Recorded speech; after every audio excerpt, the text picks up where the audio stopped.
the daughter who stopped talking to her mother until it was too late.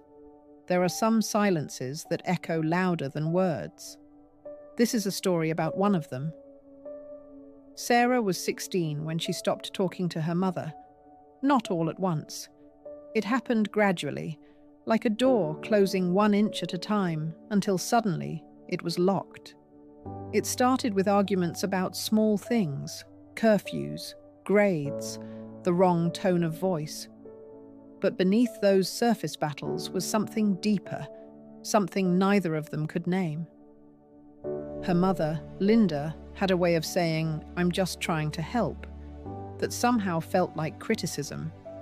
And Sarah had perfected the art of the eye roll, the heavy sigh, the "you just don't understand." By the time Sarah left for college, they were strangers living in the same house. And then, she was just gone. The first year there were occasional texts, short, obligatory. "Happy birthday. Got your package." Nothing more. Linda would stare at her phone, typing and deleting messages. "How are your classes?" Delete. "I miss you." Delete. "Can we talk?" Delete. She'd settle on "thinking of you." "Love, Mom."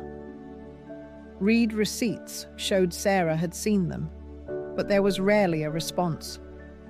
By year 2, even those stopped. Sarah had built a life her mother knew nothing about. New friends, new dreams. A boyfriend Linda had never met. A whole universe that didn't include the woman who had raised her. And Linda carried the silence like a stone in her chest.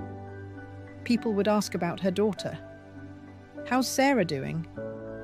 "Good," Linda would say with a smile that didn't reach her eyes. "Really good." What else could she say? That her daughter had erased her. That she didn't know if Sarah was happy, struggling, thriving, or barely surviving. Pride is a strange thing. It keeps us from reaching out even when our hearts are breaking. 5 years passed this way. 5 years of holidays spent wondering if Sarah was thinking of her. 5 years of seeing mothers and daughters laughing together in coffee shops and feeling that familiar ache.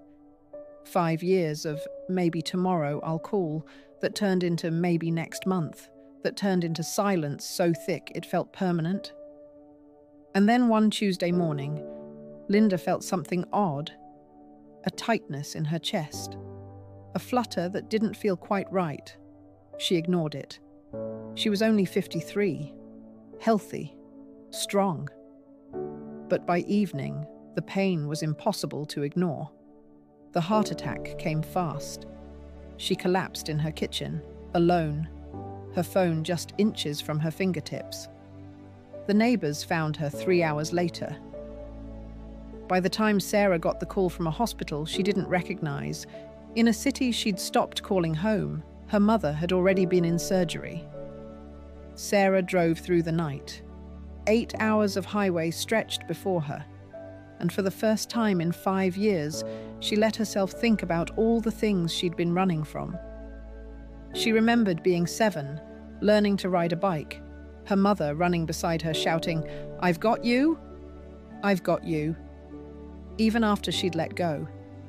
She remembered being 12, heartbroken over a friend who'd betrayed her, and her mother sitting on the edge of her bed saying, "People will disappoint you, baby.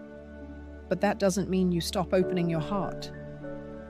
She remembered being 15, so angry about something she couldn't even recall now, and her mother's face, trying so hard to understand, trying so hard to reach across a gap that kept widening. When had her mother become the enemy instead of the woman who had loved her before she even knew what love was? The hospital was cold and sterile, filled with the kind of fluorescent lighting that makes everyone look like ghosts. Sarah found her mother's room, stood outside the door for a full minute, her hand on the handle, her heart hammering. When she finally walked in, she barely recognized the woman in the bed. Linda looked small, fragile, older than Sarah remembered. "Mom?" Linda's eyes fluttered open.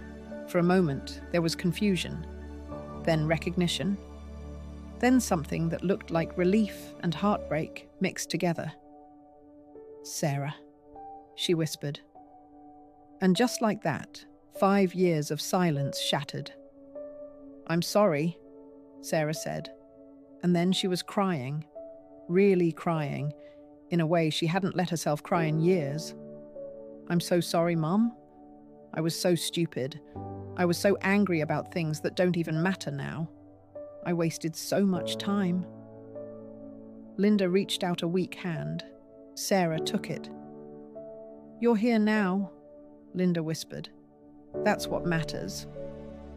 But here's the thing about time. You can't get it back." Linda survived the heart attack, but the damage was done. The doctors said her heart was weak.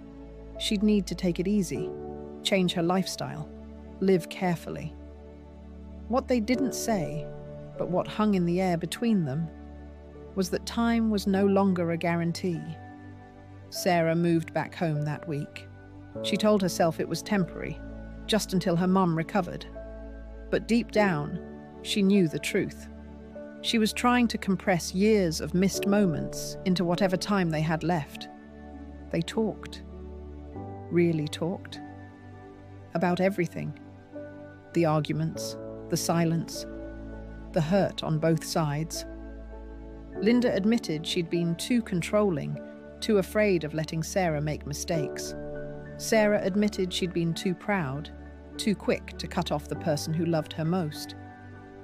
"I thought I had forever to figure this out," Sarah said one afternoon as they sat on the porch, watching the sunset. Linda squeezed her hand. "None of us have forever, sweetheart. We just have now." They had 18 months together. 18 months of making breakfast together, of watching old movies, of Linda teaching Sarah her recipes, of Sarah showing her mother photos from the years she'd missed. 18 months of rebuilding what pride and silence had destroyed. And then, on a quiet morning in spring, Linda's heart simply stopped. At the funeral, someone said to Sarah, "At least you got to make peace." And Sarah nodded, because what else could she do? But late at night, alone in her childhood bedroom, she thought about all the years they'd lost, all the phone calls that never happened, all the holidays spent apart, all the moments her pride had stolen from both of them. Here's what Sarah learned too late. Silence doesn't protect you. It just kills you slowly, both of you. On opposite sides of a wall, you're both too stubborn to tear down. And time? Time doesn't wait for you to be ready. It doesn't care about your pride or your anger or your certainty that you'll fix things someday. Someday runs out. If there's someone in your life you've been meaning to call, someone you've been too proud or too hurt or too busy to reach out to, do it today, not tomorrow, not when you're ready, not when the moment feels right. Today. Because the daughter who stopped talking to her mother would give anything, absolutely anything, to have one more conversation. But some chances don't come twice, and the silence that follows, that silence echoes forever.